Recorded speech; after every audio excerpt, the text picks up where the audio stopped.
Hello everyone, my name is Mia Hose and I'm a part of group 2, and in our group we decided to split up chapter 7 into 4 sections, and I have been selected to discuss with you the section on communication and relationship development. Now, who in this classroom is married? Raise your hand. Okay, so as we all know, marriage is tough, and it's especially tough if you're not communicating properly. So those of you who are not married, listen up and pay close attention, because the steps that I'll be identifying in this speech are going to help you when you are navigating through your relationships when you decide to take that leap into marriage. Okay, so most people, when they're forming relationships, there's a process that we all go through. There's a beginning, a middle, and an end. Now, simultaneously, while we're developing our relationship, we're also looking at how we're communicating with each other. And this is very significant, because the way you're communicating with someone is also identifying what stage of the relationship that you're in as you're developing the relationship. So not all relationships have the beginning, middle, and an end. Some relationships will start at a beginning and move straight to the end right away. So we're going to go through and discuss different stages of developing a relationship. Now, in our textbooks, we learned that communication expert Mark Knapp has broken up stages of relationships into 2 stages actually. There's a coming together and there's a coming apart.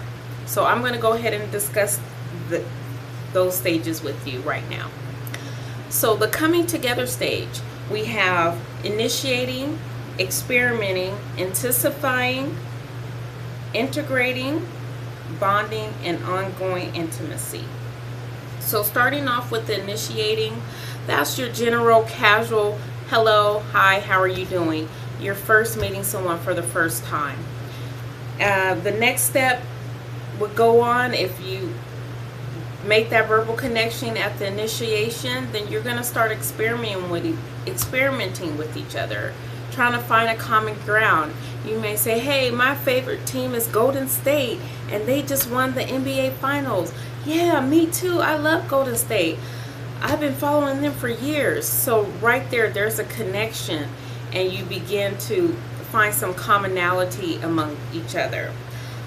Moving on from there is the intensifying stage. That's when you're feeling like, wow, I really like this person. They're fun to hang out with. We like the same basketball team. They like to go see games. We both like to eat the same type of foods. So you're finding that you have a lot in common, and you're finding that you're having a good time around this person a lot. Sometimes this can be a one-sided thing, where you may be the person feeling like, hey, I really would like to hang out with Sandy more, but you're kind of holding back on that because you're not for sure if Sandy feels the same way about you. So you kind of just hold back and maybe continue to invite her to different games or to come over and eat different foods with you, but you're still not really expressing how you feel about Sandy at this point. So then after intensifying, we go on to integrating. Now, in the integrating stage, you are mutually doing things together. You are discussing how you like to communicate with each other. You're enjoying each other's company, spending a lot of time together, doing things on a regular basis, like maybe attending basketball games together, traveling to go see a basketball game in different cities or states, chatting online together about it. So you're kind of integrating your activities. Instead of maybe you were doing this on your own, now you have a friend or partner to share those interests with. Once you go on with the integrating, we're hitting the last step within this first stage, and that is bonding and ongoing intimacy. So at this time, you and Sandy have went to games together, you're sharing food, you know how to communicate with each other, you're laughing, you're joking, and having a good time. So now you consider Sandy a friend, and you have that ongoing intimacy of being friends and having a friendship. Now, that's the coming together stage. Now, as we know, we've all had relationships that didn't quite work out. So there's that coming apart stage where there is differentiation,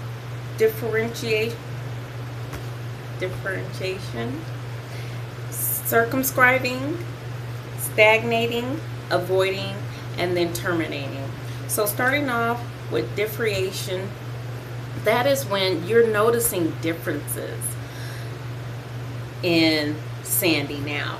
You're had to spend the night in the hotel with Sandy and she snores, and you're like, oh my goodness.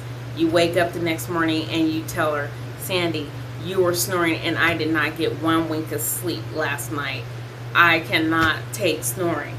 So you're noticing differences, and now you're expressing those differences when your relationship is starting to come apart. The next thing is circumscribing, and that's when you're actually having little disagreements or spats, little fights with each other. You're that comfortable enough to now you're like, you know, Sandy, it really gets on my nerves when you get up in the middle of the night and drop your glasses on the floor. I hear it. You know I'm a light sleeper. So now you're kind of starting to argue, or, oh, we should turn this way.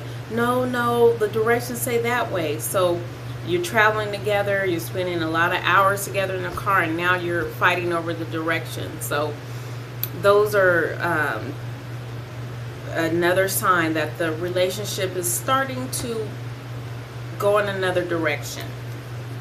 The next after that is we have stagnating. So now you and Sandy still maybe kind of getting together, but now you're not laughing as much. You're kind of just sitting there watching the basketball game because this has been your routine and you've been doing it, but it's not as fun as it used to be. And you kind of might think in the back of your head, you know what? Maybe next time I'll just stay at home and watch the game. So then once you get in, after that stage, you are starting to kind of physically avoid people, or in this case, Sandy. You know, Sandy might call you and say,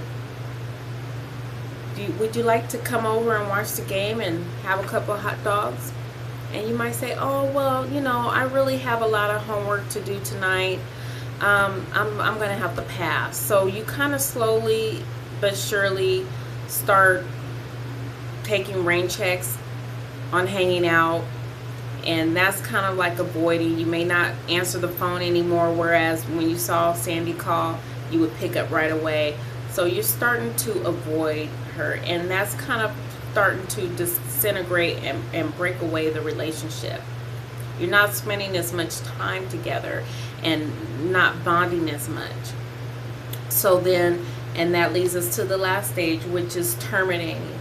At this point, Sandy's probably starting to feel the cold shoulder, and Sandy's probably feeling like, you know what, I'm not going to call you anymore. Every time, the last few times I've invited you over, you've been too busy, and I know you haven't been that busy because you used to hang out with me all the time. So then you all begin to terminate the relationship, and that just, if you're married, that may be time for a divorce or a separation. The relationship is ending, and pretty much both parties are okay with that because there's been this breaking apart of the relationship through all these other steps. Okay, so with that being said, we're going to lead to the conclusion. So now, hopefully, by understanding the coming together and the coming apart stages of relationships, this will help you, especially you unmarried folks, be more prepared to navigate yourself through your stages of relationships and to know where you're at. If this person is sharing a lot with you and wanting to hang out with you, that's a good sign to know that you're coming together with that person. But if they're avoiding you, not really being attentive to your calls, you can kind of maybe get the hint that this person's kind of avoiding you and not interested in coming together, more or less coming to part. So I hope this helps, and thank you for listening. Good night.